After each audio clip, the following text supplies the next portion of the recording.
بسم اللہ الرحمن الرحیم۔ بسم اللہ الرحمن الرحیم والصلاة والسلام علی سید المرسلین۔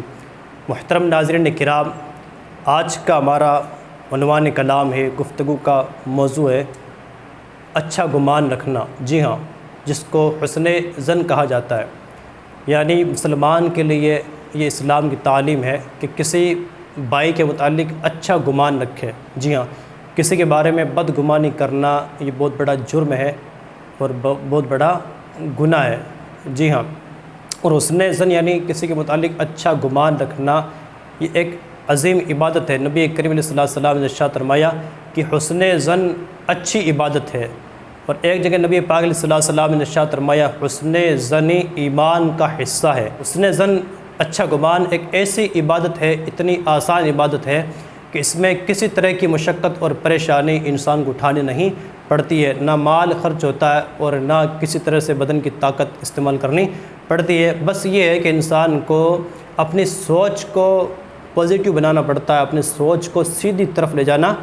پڑتا ہے، اور جس انسان کی سوچ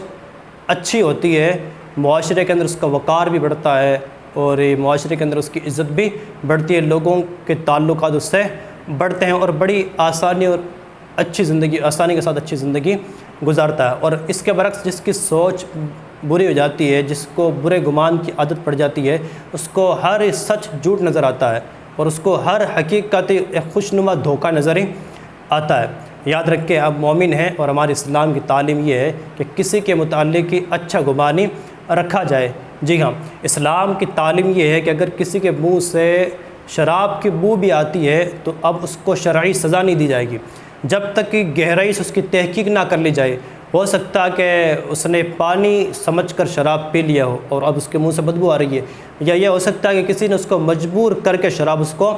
پلایا ہے اور اس نے شراب پی لیا اور اس کے منہ سے بدبو آ رہی ہے۔ تو جب تک اس کی تحقیق نہیں ہوگی، جب تک اس پر سرچ نہیں ہوگا گہرائی سے، جب تک اس کے بارے میں معلوم نہیں کیا جائے گا، جب تک شریعت اس کو سزا کا حقدار نہیں ٹھہراتی۔ یعنی اس قدر اچھے گمان کو اسلام میں جو ہے اہمیت حاصل ہے۔ ایک واقعہ کہ حضرت سیدنا بشر حافی رضی اللہ تعالیٰ عنہ کسی راستے میں آپ چل رہے تھے، کہیں پر آپ تشریف لے جا رہے تھے، تو ایک شرابی آپ کو ملا جو شراب کے نشے میں مست تھا اور مگن تھا، اور بالکل دیوانہ وار انداز کے اندر وہ چل رہا تھا، اور اس کے کپڑے بڑے گندے تھے اور شراب کی بدبو بھی آ رہی تھی۔ مگر جب اس نے حضرت سیدنا بشر حافی رضی اللہ تعالیٰ عنہ کو دیکھا تو اس نے شوق و محبت سے آپ کی بارگاہ میں سلام پیش کی۔ تو جیسے اس نے سلام کی تو حضرت سیدنا بشر حافی رضی اللہ تعالیٰ عنہ نے اس کو گلے سے لگا لیا، اس کو دبوچ لیا۔ جب وہ چلا گئے تو لوگوں نے آپ سے پوچھا کہ سرکار، آپ اتنے جلیل القدر جو ہے نیک بندے اللہ کے ولی ہیں، مگر ایک شرابی کو آپ نے اتنا گلے سے کیوں لگایا، اتنا اس کو جو ہے لاڈ پیار کیوں کیا؟ تو آپ نے کہا کہ دراصل اس نے میرے بارے میں اچھا گمان رکھا، اس نے یہ سوچا کہ میں اللہ کا ولی ہوں، اور اچھی سوچ اور اچھا گمان جو ہے نا ایک بہت بڑی عبادت ہے۔ تو میں نے سوچا کہ فرسٹ ٹائم ایسا موقع ملا ہے کہ ایک اچھا گمان رکھنے والا جو ہے مجھے ملا ہے، تو میں اس کو گلے سے لگا لوں تاکہ قیامت کے دن میری بخشش ہو جائے اور میں اللہ کے یہاں پر جو ہے معاف کیا جاؤں کہ میں نے اچھے گمان کرنے والے سے ملاقات کی ہے۔ جبکہ اس نے جو ہے آپ کو ولی سمجھا اور آپ نے جو اس کو جو ہے نیک بندہ تصور کیا۔ یعنی اللہ والے اس قدر جو ہے نرمی اختیار کرتے تھے اور اچھا گمان رکھنے والوں کو اتنی اہمیت دیا کرتے تھے، کیونکہ حسن ظن ایک بہت بڑی عبادت ہے، تو اللہ کے ولی کرام اس کو جو ہے بڑا پسند کیا کرتے تھے۔ اور یہ حسن ظن جو ہے دو طرح کا ہوتا ہے۔ جی ہاں، ایک تو اللہ کے متعلق اچھا گمان رکھنا یہ فرض ہے، یہ حسن ظن خدا کے متعلق ہی، اللہ کی ذات کے متعلق ہی حسن ظن رکھنا، اچھا گمان رکھنا ایک بندے کے لیے لازم اور ضروری ہے کہ ہمیشہ یہ گمان رکھے کہ اللہ تعالیٰ جو کچھ میرے ساتھ معاملہ فرماتا وہ میرے حق میں بہتر ہے۔ اور ایک حسن ظن جو ہوتا ہے وہ مومنوں کے متعلق ہوتا ہے، بندوں کے متعلق ہوتا ہے جو مستحب ہے۔ اور اللہ تعالیٰ کی ذات کے متعلق حسن ظن کے متعلق نبی پاک صلی اللہ علیہ وسلم نے ارشاد فرمایا، حدیث قدسی آقا صلی اللہ علیہ وسلم نے بیان فرمائی ہے کہ اللہ تعالیٰ ارشاد فرماتا ہے انا عند ظن عبدی بی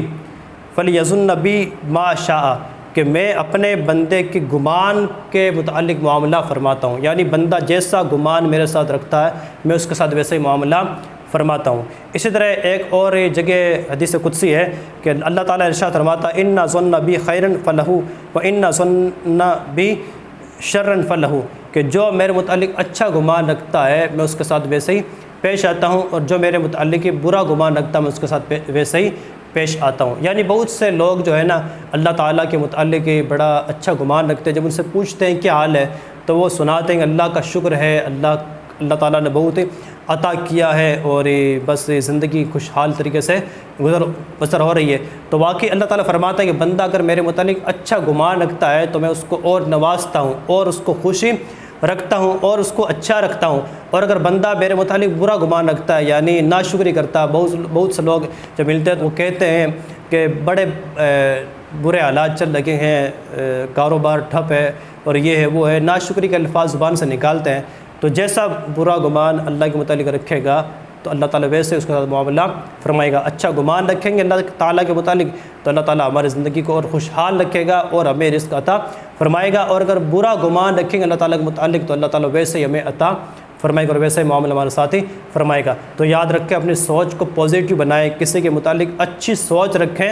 اس سے اپنے معاشرے کے اندر بھی جو ہے خوشحالی آئے گی اور آپ کے متعلق بھی لوگ جو ہے اچھا برتاؤ اور اچھا سلوک